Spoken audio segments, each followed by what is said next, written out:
Good evening, good morning, good night, wherever you are, whatever time of day you're listening to this or watching this. I am your guy, Ray, and this is Ray's Commentaries. This is the segment of the show on the podcast, Retro Life for You. And I'd like to thank Travis and Chris for giving me the opportunity, the time, and the energy to give back to y'all on the certain topic of the day. And that topic today for this show is the most iconic cars of the 80s.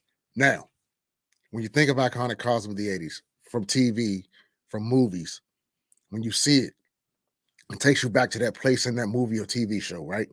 Like we all, when we were kids, we would see these cars on TV or on the big screen, and we would be like, I want that car. Like you pictured yourself driving that car. You pictured yourself in that movie or in that TV show driving that car. Whatever that car was, it was yours. As a kid, we played a game, right? Where we outside or we were on the bus or in the car or whatever.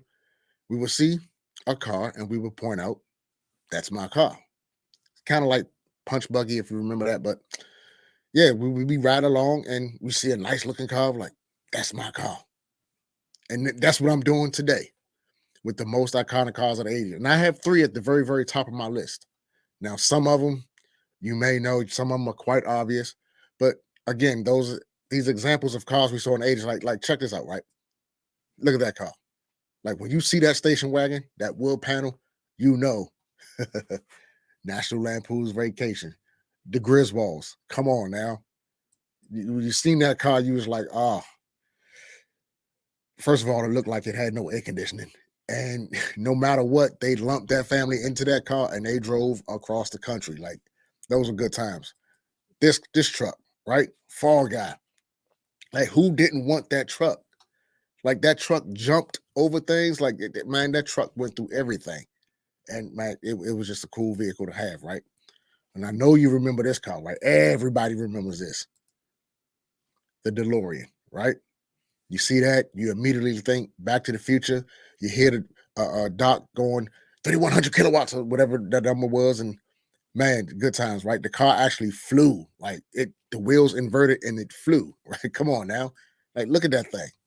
Come on now, look at the tag, out of time. Back to the Future, man. That's an iconic car, right?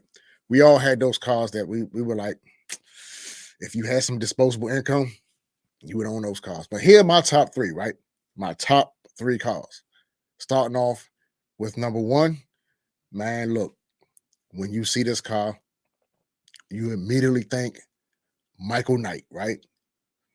That car just riding up to that long black semi, pulling right in, or that door opening out, and that's that car coming out of the back of the semi and then speeding off to wherever it had to go. Come on, look at that thing.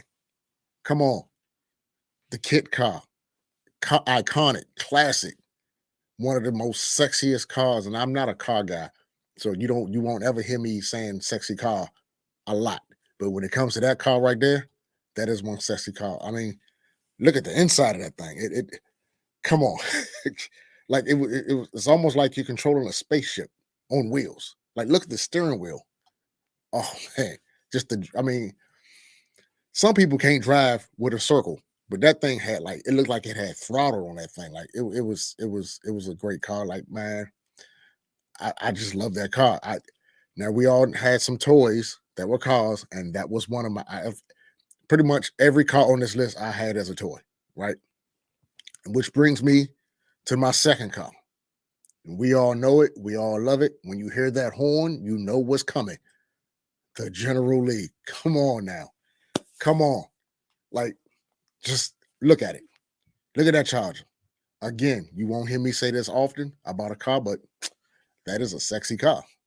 And what's interesting about this car, it has door handles, but the doors didn't open. The doors are welded shut. And it's funny because they were always running from the cops and they just eliminated the process of stopping and opening the door. They just jumped right in. Or we all remember them sliding across the hood, whoever was driving, and they hopped right in the window. Like, come on. That was that car. And of course, that car attracted the babes, right? Come on. That car attracted some babes. But the General Lee, man, that's an iconic car. Number two on my list. Great vehicle. Love it. What else can I say about it, right? That brings me to number one. Now, look, this might not be everybody's number one, okay? And to be honest with you, it's not really a car. It's a van. Now there's not a lot of iconic vans. Like I can't name no other one but this one, right? But when you think vans, you think 80s. Is it coming to your mind? Is it coming? Is it matriculating? Do I gotta tell you the names of the people who rode in this van? Hannibal, Face, Murdoch, and the driver, B.A. Baracus. Come on now, look at that. Now, again, like I said, this may not make everybody's top three, and I'm pretty sure it won't make everybody's number one. But for this van, it's special to me because my first memory of a favorite TV show is the A-Team. Point blank, period. Outside of a wrestling show, which I don't, it's TV, but it was back then considered as a sport to me. Um, but this come on, that is a beautiful van. I mean, if you watch the A-Team, you know a lot of bullets were thrown from guns, and not a lot of people got hit all the time, but they did shoot a lot of cars. They shot that van. That van was bulletproof. That van went through everything. Look at it. You got a nice little shine on it. That red paint, that red line going down the middle of it, that black paint. Now, some would say that van had a sunroof, and some would say it didn't. Both are true. Certain points of the TV show, they put a sunroof in the van. It had it, but you know, it held the guns. It went anywhere. It did anything. It was my first memory of a SUV. Like that's the original SUV right there to me, as far as TV cars and trucks and stuff like that goes. That van went everywhere. It did everything. It took on everything. It got the job done. Right. So again, my top three cars, iconic cars of the 80s: the Kit car, the General Lee, and that 18 van. And ironically, those two cars had names, and the van was just a van. It was BA's van. It had no name. So that's probably one of the few cars that's iconic that didn't have like a name, which makes it even more special, right? Right. So I'd like to thank everybody for tuning in. Thank everybody for listening. If that list is what you like, comment. If it's not what you like, comment. Um, let us hear some of your list. Wherever this is posted, Spotify, YouTube, wherever. Leave a comment, leave a like, share it, let your friends know. This is Ray's Commentaries. Now check you next time.